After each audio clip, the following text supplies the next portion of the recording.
Assalamualaikum. In this session, we will continue with the methodology used for analysis in GC. The chromatogram in GC shows the elution order based on the boiling point, as the principle of GC is based on the volatility of the analytes, and the sequence is based from the lower boiling point to the higher boiling point. Sometimes the elution order is affected by the polarity of the compound.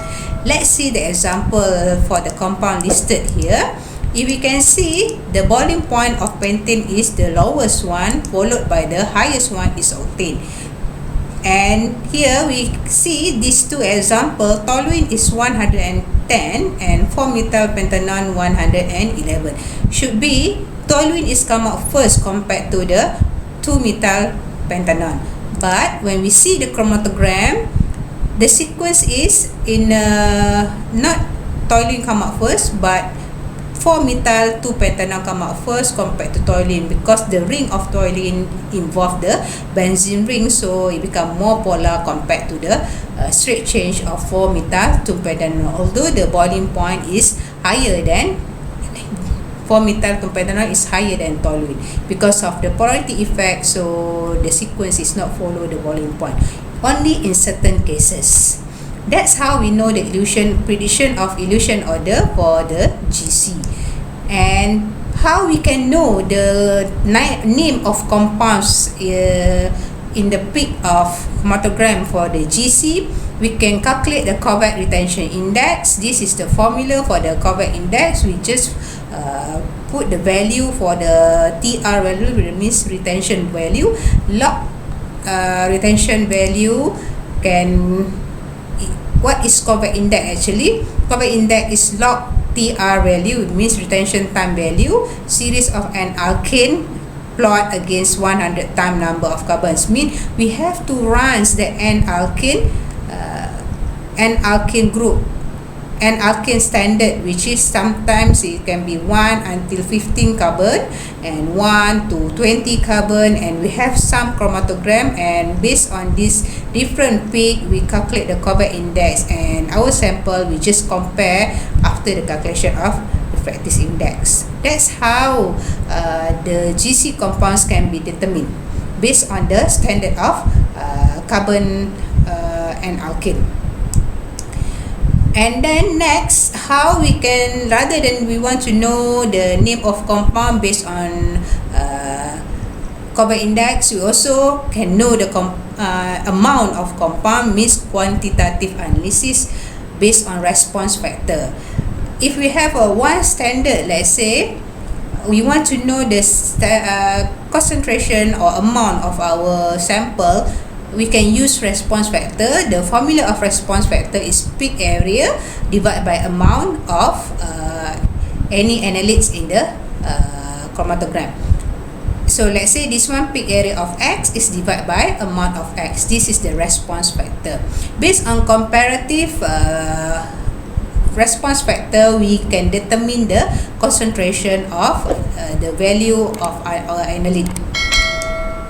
See the response factor formula, which is relative to our standard compound. Based on this relative to standard compound, we can know how much amount of sample inside our sample.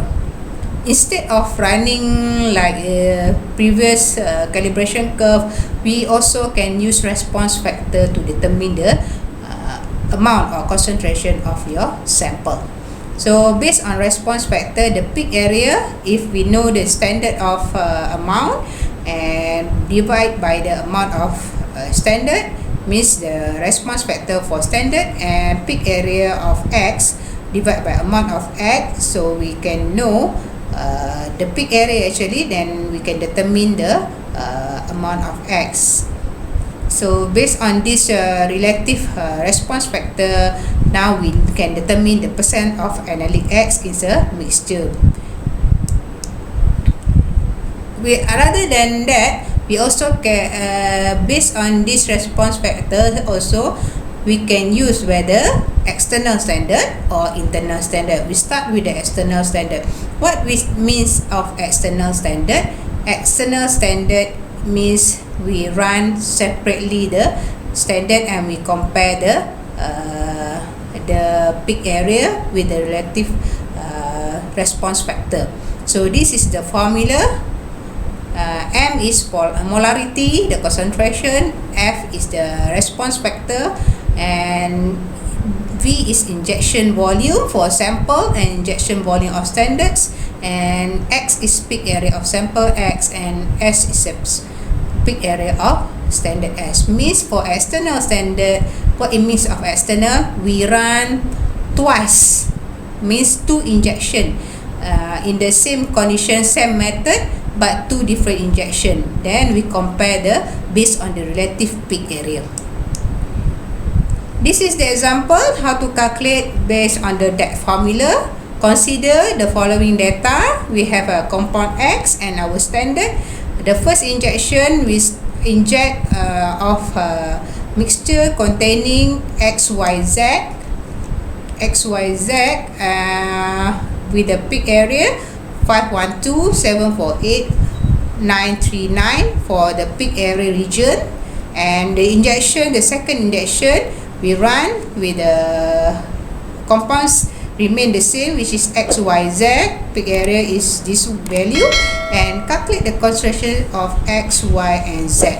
So we can use that formula previously, which is we want to calculate the concentration of X, so we put the response factor. Response factor, we need to calculate what is response factor. As I mentioned just now, peak area is divided by the concentration of the standard peak area of the compounds. So here it be mentioned the response factor for X is 51.5 and response factor of Y is 62.3. 748 divided by 12, this one 939 is divided by 13, so get 72.2. So based on this value response factor, which is RS, and then we determine the AX is the peak area and VS is the volume injection. Okay, so this one is the first injection is 1, this one is the second, so we can determine the CX, CY, and CZ. And next, what is internal standard? Internal standard means the standard is put together with your sample and run simultaneously. Means it's not the compounds that should be exist, but it should have the same properties. For example, if the compound is caffeine, the type of internal standard is not caffeine, but it must be same properties as caffeine in the group of alkaloid also. So for example, this one, we also still can use relative response factor to determine the concentration of our analyte, which is a peak area relative to the concentration. And criteria for internal standard, as I mentioned before, it will resolve from other component in the mixture analyzed, because internal standard, we put the standard inside our sample. Its response must be close to the analyte, and its retention time is near to the analyte. It cannot be too different, the retention time, so we cannot use as an internal standard. So its concentration is similar to that analyte. And the example of the formula that we can use to determine the concentration based on relative factor, response factor. For example, here they run for the sample that contains standard and with the sample analyte X for the first time, and then make a dilution. Then we want to know what is the concentration of AX after the dilution. So based on our internal standard, we can determine by using this formula, and after the calculation, we know after dilution the concentration of X becomes 0.0701. This is go in details for your revision.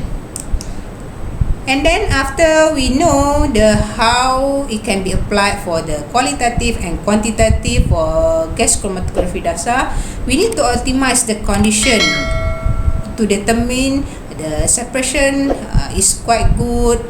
The separation good or not is depends on a few factors, and we can calculate this for all the chromatography actually. And for the first one calculation, we need to know how to optimize is capacity factor. What is capacity factor? Capacity factor explain how the component retain or in the stationary phase, and how fast it move in with the mobile phase. This is shows the capacity factor, and the capacity factor is the formula, the TR mean retention time minus by the T node. T node is the initial retention time, and it will be labeled as K prime. So K prime is T R retention time minus by T node divided by the T node, and when the K prime value is equal to 1, separation is poor. It shows us the separation is poor. When K prime is more than 30, separation is slow, and when the K prime is between 2 to 10, separation is optimum condition. That's how we know that our analyte retain or follow the mobile phase based on capacity factor. Next formula we can determine to optimize the condition is separation factors. Separation factors tell us how well two solutes are separate in by a chromatographic system. It's quite related with what in the capacity factor is how our solute is attached to saturation rate or follow the mobile phase. For the separation factor, we want to know how the solutes are separated. This one, how the peak can be separate each other based on the formula. Separation factor is K prime 2, means the peak 2, K prime, we need to find the K prime, divide by K prime 1. And when the K prime capacity factor is more than K2, a value is equal to 1, 0.1 is usually indicate a good separation. This is the formula for separation factor. The symbol is alpha. And next, how we can know the peak well separate or not based on the resolution. It's quite similar to the separation factor, but it's more broader because it consider with the retention time and the width area of different peaks. And this is the formula, and based on this RS value, when 1.5 it represent baseline resolution, and when 1.0 is considered the most separate. And the next formula is column efficiency. When the column efficiency, it tells us how's the column efficiency to retain our analyte.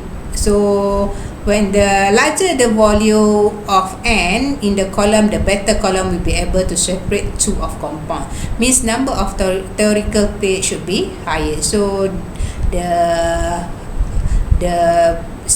compounds might be able to separate based on the higher number of theoretical plate. The formula is 16 times with the TR retention time with the width area, means the peak area. This is the power of 2 for this form, this TR divided by WB. Width area of this region is considered as WB. This one is the TR x-axis. This one is WB to the power of 2. This is the column efficiency. The next formula. And the last one is plate height. Plate height relate to the viscosity. The plate height or height equivalent of the theoretical plate, or known as HETP, or you will just label it as H. HETP compare the efficiency of columns based on different length. So when the different length, they factor the effect to the peak, which is become more broader. Some factors are eddy diffusion, the first one. The second factor is mobile phase mass transfer. The third one, stagnant mobile phase mass transfer, stationary phase mass transfer, and longitudinal diffusion. We go for the first one factor, which is eddy diffusions. Eddy diffusions shows us how the solute travel through the column. Some arrive at the end sooner and some are become more faster. So different pathway diffuse in the column, so that's why it cause to the border of the band. This is eddy diffusion, how the solute diffuse through the column. Next factor is mobile phase mass transfer. A process of peak broadening causes the presence of different flow profile with channel and particles. Their flow, some are very fast and some are still in the at the back, and it becomes a band broadening. And it most depends on the size of packing material and the diffusion rate of the solute. This is the second factor that causes the broadening of the peak. The next factor is stagnant mobile phase mass transfer.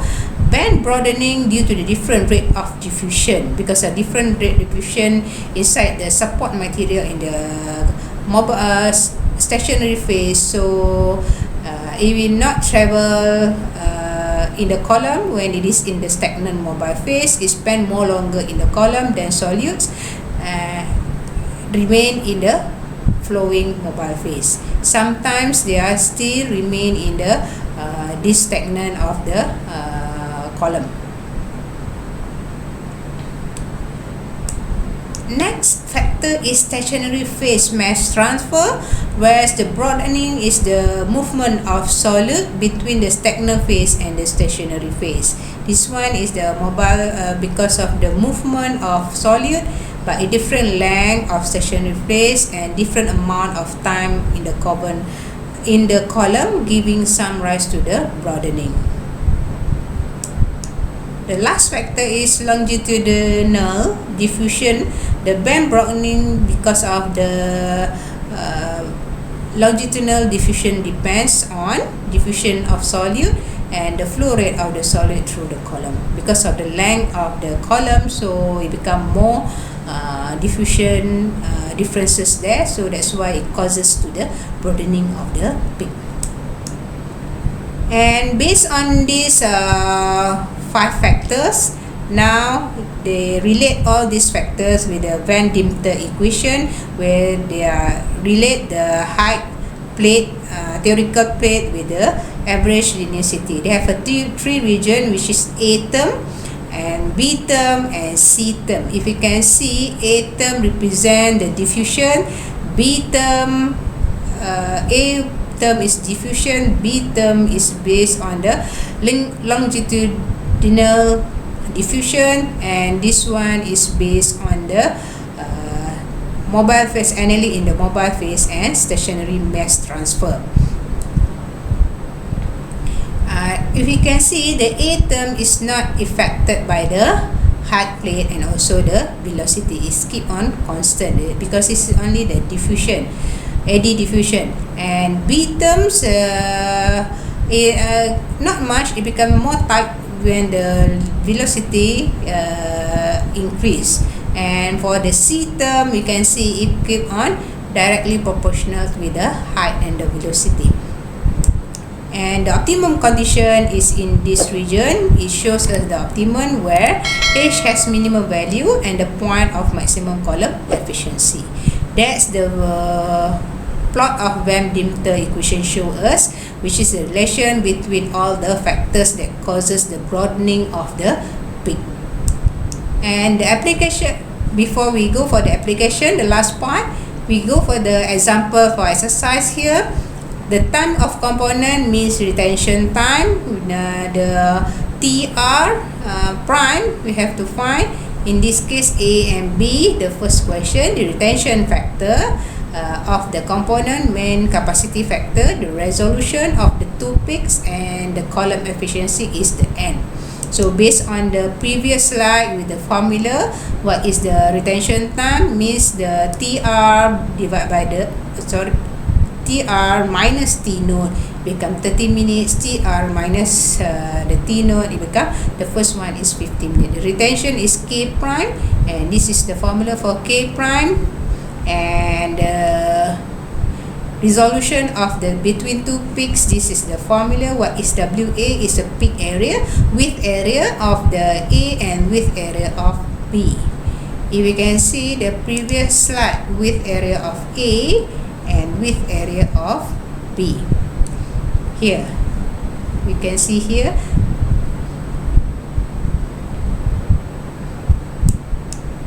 And what is the column efficiency? Just put the value inside the formula here. TR divided by the width area A, width area B. Width area A is 18, width area B is 22. How they know the width area? We have to, is it given for us? So we need to calculate. So here width area should be given actually. This is width area given is 18. This is width area is given 22. Sorry, we can't calculate. The question need to be informed. That's why they got the width area. Peak area. The another name of width area is peak area. That's the calculation how we can optimize the condition for the any chromatography, not focusing on GC only. And the application of GC, the last part will be applied for active components like contaminant, adulterants, the lipids, proteins. All these volatile and non-volatile can be determined, but they have to convert into all inside volatile compound first, and then make it derivative so it can be run by GC. Unless for the non-polar and non-volatile compounds, it's more preferable for HPLC. That's all for GC. Thank you.